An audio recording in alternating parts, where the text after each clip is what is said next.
Hello, welcome to another episode of the Menswear Style Podcast. I'm your host, Peter Brooker, and today on the show, I'm talking to Keelan Doyle.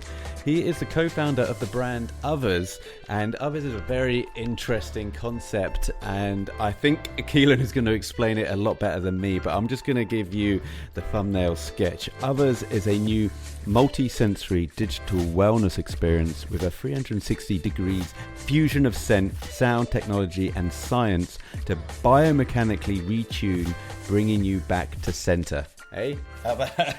Brilliant. Well, listen, it's an app, it's a fragrance, it's philosophy, it's all the good things that you need in your life to kind of make you a better human being, basically. But I think Keelan is going to best describe this in his own words, so I'm going to hang it over to him. Keelan Doyle, the co-founder of ØTHERS. We started ØTHERS kind of just back before the pandemic hit, or before we kind of even knew what COVID even was, even the word. It's been a journey to get to this point. ØTHERS is an interesting brand that's been developing in real time, you could say, over the past 3 years, as the world's kind of been shifting and kind of changing relatively quick. And ØTHERS is a space. It's a brand that does more than one thing.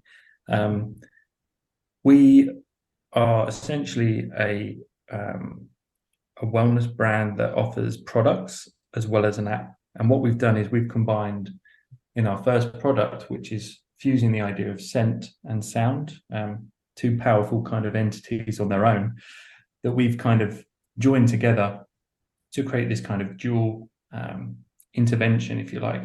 The scents themselves are functional fragrances, which we've designed to have a functional benefit, if you like. One is to help relax and calm, and the other one is to help focus and create kind of flow state. Each one's backed by science. We ran a neuroscience study to show how the effects of these work on the brain through the olfactory receptors of the brain. This combined with sound, which is all housed on our app, creates an experience that's a lot more multisensory. And essentially, when you purchase these functional fragrances that you can wear, or you can also use as kind of a daily ritual practice. So if you ever practice meditation in the morning, you can use this functional scent along with the app to create a kind of whether it's a 10-minute experience, using breathwork, meditation, sound, and scent all combined together. So that's kind of the long-winded of introduction of the product. That's a lot to take in, but also, I mean, really interesting, because I don't think I've heard of something like this before, where you can kind of try and fuse a lot of the senses to achieve the same goal. I mean, especially with scent, I think. So perhaps we can just start there. Would you mind talking us through the starting steps of how you kind of got from A to B, idea to execution? 100%, yeah. So, I mean, my background was, we'll talk about scent first, but my background was as a music producer. So I'll link that on in a moment. But the reason why I kind of was interested in the power of scent was I was actually living quite a busy lifestyle myself for a number of years, working in the city, traveling a lot. But I noticed that I was finding less and less time to actually kind of take care of my own well-being. I was never really one for meditating, breath work, all of that. I always put it on the back burner. And I realized that what could I do in my day, or what am I doing every day that I'm doing subconsciously, that could kind of be turned into a bit of a benefit or a window of time that I could use and be more mindful. So I was thinking about my sort of program. Every morning I woke up, you get up, you get out of bed, sometimes fall out of bed, especially with two young kids, and have a shower, you get ready, you get washed, you get changed, and you spray aftershave before you leave the door. And that moment of, that act of kind of spraying every day, I'm doing this every day as much as I'm brushing my teeth. I wonder if scent could have more of an impact or more of a use, rather than just smelling good, for other people, whether it could be turned inward and used as a tool. And that kind of set me off on the path to really sort of dive deep into what actually scent can do, and how it can benefit us, given that most people use it every day and it's kind of on them all day. Yeah, that's a really good point, actually, just to jump in there.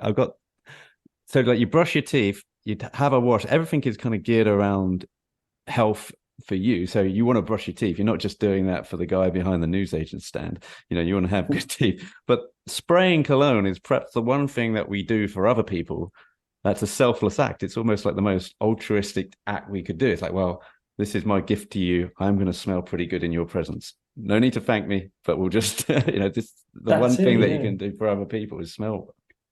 That's it, yeah. And I mean, it's interesting over history, the uses of scent has shifted and changed and been remolded. Originally, it was used a lot back in the day for like medicinal purposes, for ceremonies, for rituals. You go back through lots of different cultures. There's many different ways in which scent's kind of adopted and used. So what we're trying to do is kind of reform the way we think about using scent, and the idea that you've got this kind of physical aspect. It's a reminder. It's like a tangible reminder that every time you spray this, to think a bit more mindfully, and that could be as easy as just then, walking out the door and putting the headphones on, loading the ØTHERS app, and allowing the sound aspect to kind of carry you on your way to the tube station, rather than just scrambling out the door and running. And that's it's almost like trying to find these quick hacks to build in those habits and those routines to then adopt more of a mindful lifestyle. Because it's hard. The challenge is always to try and keep up with, your mental health, which is a challenge in itself, to find the time to do it. So I guess with the app, the audio version might fall into your wheelhouse. I'm guessing you're kind of doing a lot of that, as in terms of you're producing the music and the sounds, and that might come more naturally to you, or a lateral move at least. But making and creating the scents, did you have any background knowledge about that going in, other than just, using your personal scents in your own life? To be very honest, no. My world was very much sound orientated. But as I started looking into scent, I started uncovering that there's a lot of similarities between kind of how scent works and how sound works. They're both kind of these facilitators that opening kind of doors into emotion and optimization and kind of the different kind of pathways that it triggers through the brain, and this idea of kind of reforming habits and stuff like that. So it's it was really much a learning process for several months to really dive deep and work with a lot of experts that knew a lot more than me about scent, to then kind of guide the journey of developing the scent and the process. Right.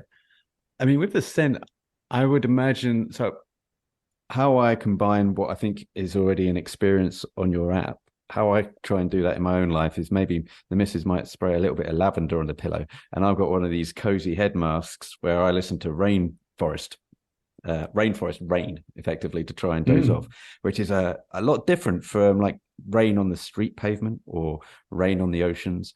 I'm a sucker for rainforest rain. that can just knock me to sleep. But the actual so I kind of have a little bit of lavender and blah blah blah. It's all set up for me that way. But I guess you're making something as an experience for people to be awake and conscious and mindful going forward, rather than dozing off and falling asleep. Or maybe you can tell me. Yeah. So a lot of the approach in the content that we've created to kind of partner with these scent and sound experiences, obviously they're sound derived, so there's soundscapes that we've created, and the idea behind this, or the philosophy really behind it, is that we too often run away from difficult emotions. It's something we just inherently do as humans. It's like we want to just be happy all the time and sort of suppress the negative feelings, which can work sometimes in our favor, but it's usually just a short-term kind of fix. And what others really stands for is trying to go a layer deeper. So a lot of the content we've got is there for you to kind of sit and learn to kind of understand and process emotions that we all feel day to day. Like it's impossible to run away from stress all the time. You know, a little bit of stress is good. Constant state of stress is probably not so good. But these kind of anxieties and these different emotions are stuff that we always will have in one shape or another. So the more comfortable we can get with them, I think the more emotionally resilient we become. So all of the content and the way in which we sort of suggest meditating or suggest experiencing this is to be more conscious, be more mindful of the full spectrum of emotions. So some of the categories in the app are, you know, music created for deep thought, music created for creative block, music for kind of imposter syndrome when you're having those moments. And the idea is that we keep building these sort of quite unique categories of music to allow people to connect to these relatable kind of feelings. But as well as that, we also, we cater for things like sleep, for morning routines of just optimization. It's a full spectrum, really. Okay. Oh, that's interesting. Are you thinking of broadening other categories out within the app? Maybe, I know, like philosophical podcasts or life-affirming maxims that you need to say in front of the mirror before you leave the house each day? For sure, yeah. So, I mean, all of our content is very, I'd say, it's raw, it's approachable, it's honest, and I'm hoping that it's relatable. We have a lot of different types of content. So we have all these soundscapes libraries that I just mentioned, as well as a whole section for breathwork, which is something I've been doing a lot over the last couple of years. This particular breathwork actually focuses more on breath holds rather than, breath counts. Mm-hmm. Again, it's sort of to challenge and to sort of build that resilience to anxiety as a long-term benefit as well as a short-term benefit of reducing stress. And the other section is this kind of philosophical narrative-led series, which is somewhere in between a podcast, audiobook, and meditation series that takes you through this journey, looking at different topics such as identity, meaning, independence. So it's really, the app is a toolbox for, I guess, kind of just training yourself to be a better, more resilient, optimized version of yourself that can thrive in today's quite chaotic world. Something we all need. Yeah, definitely. Yeah, it's interesting you touched on the breathing there. That was one thing that I found. I used to have real trouble with claustrophobia, but not in so much like small rooms or small buildings. It would be if I was in the cinema and I was in the middle row and I couldn't like get out quickly. I'd have to kind of run over people's legs, like you do in soccer practice, like when you have to go through car tires. That's what you have to do when you're in the middle row, right, trying to get out of your seat. So I would actually just feel very, very anxious and have all this kind of sweat build up, and breathing was the first thing that I actually started to do to get around that, where if you feel like you can just get through the first 5 minutes and you just focus on breathing, you probably won't even count 5 minutes. You'll be done by the minute 1 and 2, and then the rest you might enjoy the film or whatever it is that you're trying to achieve. And also, I found if you take yourself out of the equation a lot of the times, like if you imagine you kind of have this big broad view where you're looking at yourself from overhead, and there's not just you in the room, there's like a 1,000 people and you can't even see you. You're a dot and it's insignificant. You feel like, well, I'm putting all this unnecessary weight of the world on my shoulders. Whereas if you if you kind of just take yourself out of the equation and go, well, it doesn't really matter if I throw up right here. What's the worst that's going to happen? It doesn't really matter if people just say, oh, that's inconvenient, you're getting me out of my seat. Do you know what I mean? I do think people are so in their own head a lot of the time, and that kind of culminates to like this anxiety and this unnecessary stress that people put themselves through on a daily basis. But Just makes That's sense. it, and we all do it, myself included, and that's kind of what led me to this journey.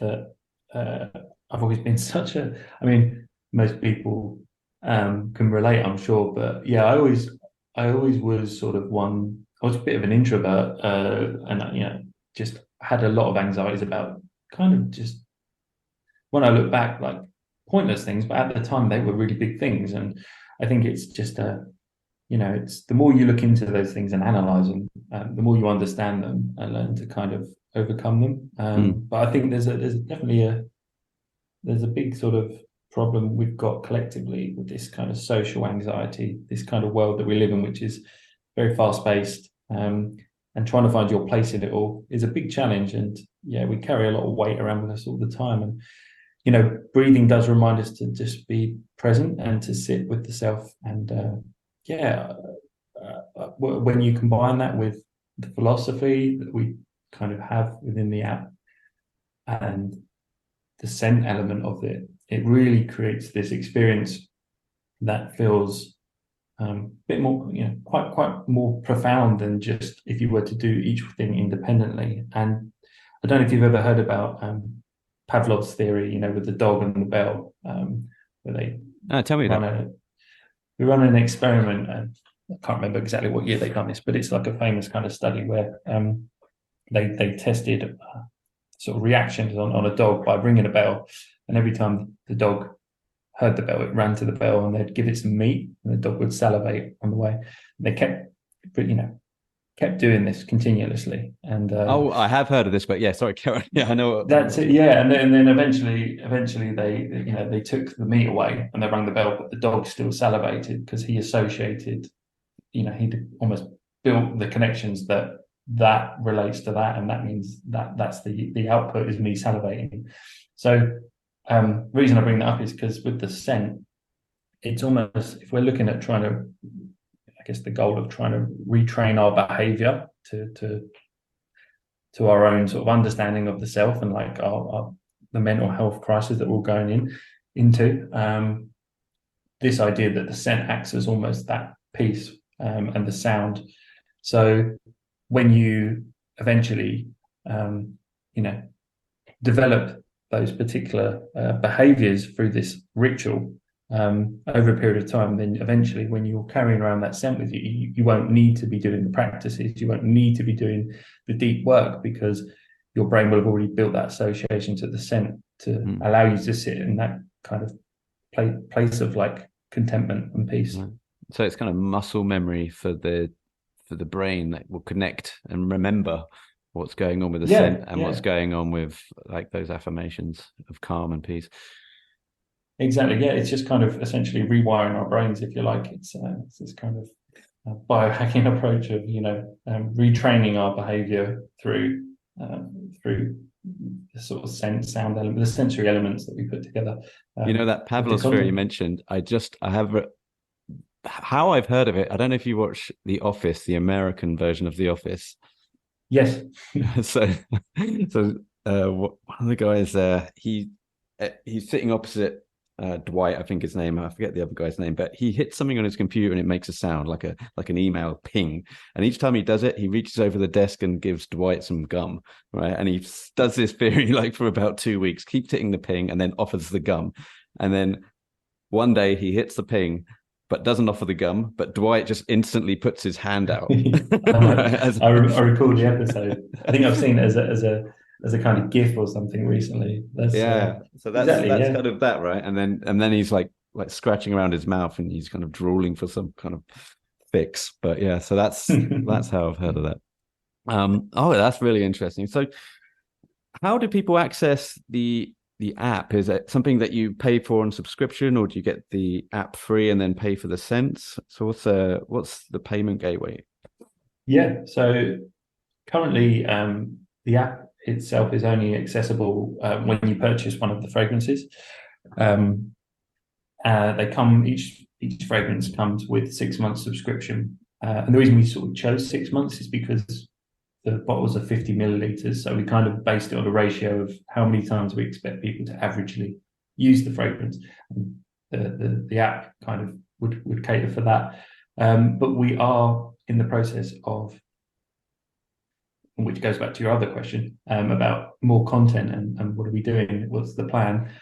We are building out the app to cater for a lot more content and variety of content, and we plan to very soon release the app as a standalone to allow people to access this without a kind of having to reach for the product, because obviously it retails at £90, and we want people to access this app on a large scale. So we're at the end of the day, we're here to add to society and to add and help us where we can, as many people as we can. So yeah, we are looking at releasing that in the coming months.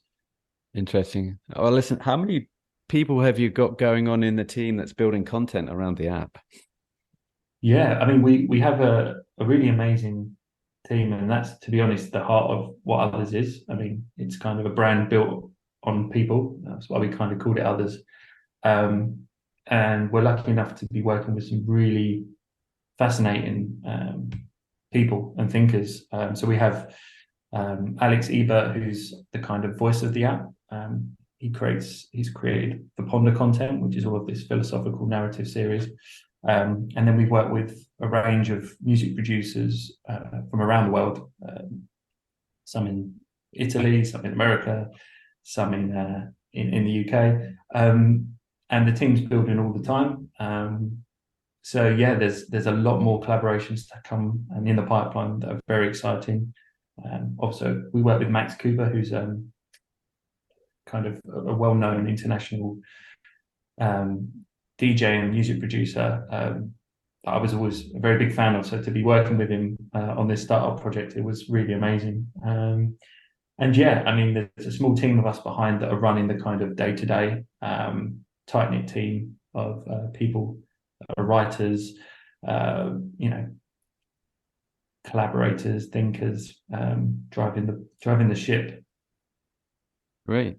Well, an exciting venture, and the ship can be found over at others.co, I believe is the website. And yeah, right? Nice and simple. Others.co, and you can find out more there. And also we post a lot of content on our Instagram, a lot of kind of short films and thought-provoking content that you can go and check others_co on Instagram. I'm heading there now. That's good stuff. Brilliant. Keelan, thanks so much for taking time out, and really exciting project. It's certainly something I'm going to be needing for the next few months. I might even give it to my neighbour upstairs as a little peace offering. Well, yeah, we hope you find it useful. I mean, it's a pleasure to be chatting to you, and thanks for having me on the show.